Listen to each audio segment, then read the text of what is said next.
What's happening, folks? Back with another reaction, back with some more Adam Ant, and we're returning to the Antics in the Forbidden Zone compilation. Thank you, as always, to Mr. Solo. And we're up to the last tune from this compilation that comes from the Friend or Foe album, and it's Goody Two Shoes. Now, I believe Yvonne mentioned this song to me way back, like a couple years ago, and when I looked at the title for what song was next in this compilation journey, I recalled that. But I don't remember anything specific about what may have been mentioned, so yeah, I mean, the phrase obviously is familiar, the idea of someone who's good and earnest to the point of almost being annoying in that way, meaning they are so clean and proper and keen to please that it seems almost unnatural or even nauseating. So I do wonder whether this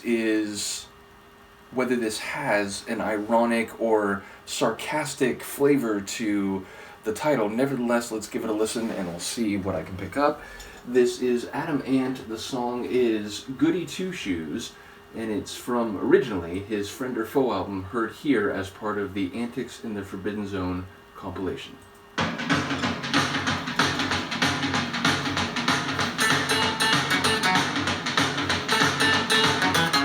think I may have heard this. Oh yeah, I heard this.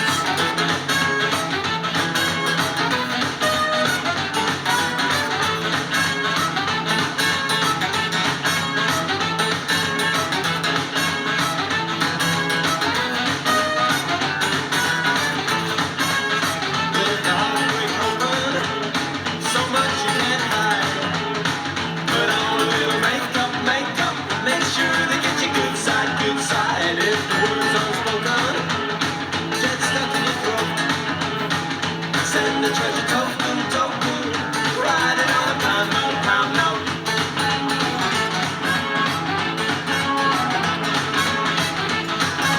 Goody two shoes, goody two shoes.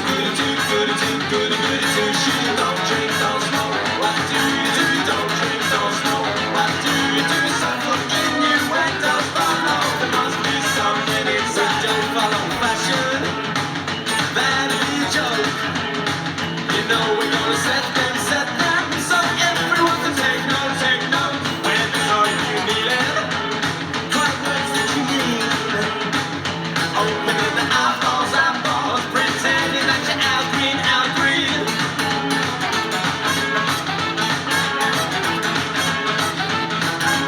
Goody two shoes, goody two shoes. Don't drink, don't smoke, what do you do? Don't drink, don't smoke.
Something inside.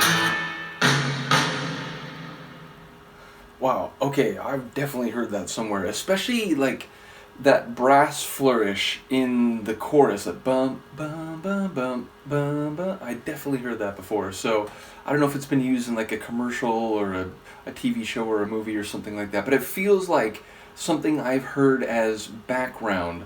So I wouldn't be surprised if it has been utilized, somewhere out in the world, not just from the album and radio play. Nevertheless, it's funny because it still has a bit of that tribal feel with those big cycling drums, but overall I'd say it maybe has more of a rockabilly feel than anything else. It just kind of has that like old time rock and roll / rockabilly feel to it.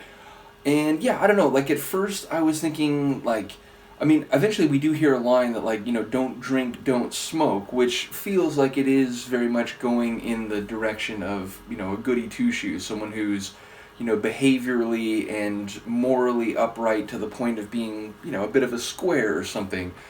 But there was a line before that I keyed in on, and now, of course, I'm going to forget it because that's how these things go. Yeah, of course, now it's going to slip away from me, but I'll try to remember and put it in the video description. But it seemed to be running in a different direction than what I would think about the title phrase. So, yeah, unfortunate that I can't recall it in the moment, but as I said, I will try to remember and put it in the video description. In fact, it's going to annoy me, so hold on one second. I don't normally do this, but I'm so upset at myself for not remembering what the line is that I wanted to mention. Yeah, I do remember. Okay, if the words unspoken get stuck in your throat, I do remember that.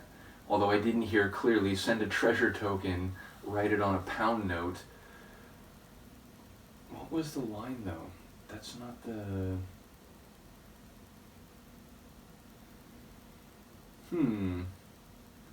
I heard that Al Green line. I did hear the Al Green line, but I didn't put on a little makeup. I'm not even seeing the line that I thought that... Oh yeah, so look out or they'll tell you you're a superstar. 2 weeks and you're an all-time legend. I think the games have gone much too far.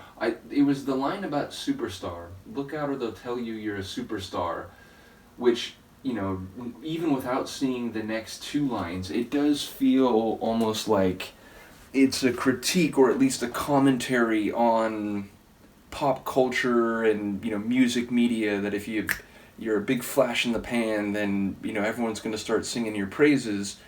But often what happens with that is the next time someone else comes along with a big hit, or the next time you put out a single or an album that doesn't hit the same way, it's like, oh, forget about it, you're old news, and 2 weeks have passed and you're already on the recycle bin. So yeah, I do wonder if this is a direct commentary on music, and again, references like that and to Al Green and so on. It feels like there's maybe something there, and maybe the don't smoke, don't drink. It's like, well, you might have some success, but the moment you show some aberrant aspect of your personality, or the moment you have some tabloid scandal or whatever, well, you're risking your Goody Two Shoes image and thus marketability or something like that. Now, to be fair, in the 80s and well before that, and certainly still since that, the idea that music figures might have some behavioral scandal and that means they're just completely done. I guess it depends on who you are, but ultimately it feels like that's not really what you tend to see, because there's people who've put out a number of albums and had a long career, but they've also had a number of oops, that was kind of embarrassing, and oops, they got a DUI, and so on. So either way, it does feel like maybe this is about the music industry, the music press, and the superstardom and what that means, or how warranted it is when those kind of words are thrown around. Either way, I do love that little brass riff, which again is very much familiar to me, and I'm not quite sure why. I could have just heard the song on the radio, but yeah, it feels like I'm recalling it being used in something. In any case, I once again note the hallmark quality of a lot of his/their songs, which is those big kind of cycling tribal drums, and definitely it's a fun tune. It's, you know, I don't know if it's the kind of track you'd call danceable. It's, you know, it doesn't feel like dance floor, but it's definitely energetic and kinetic, and it's, you know, very, it's moving as a tune, like rhythmically. So yeah, a cool one. I do wonder what people have to say. Let me know, and Luca and I will see you next time. Peace.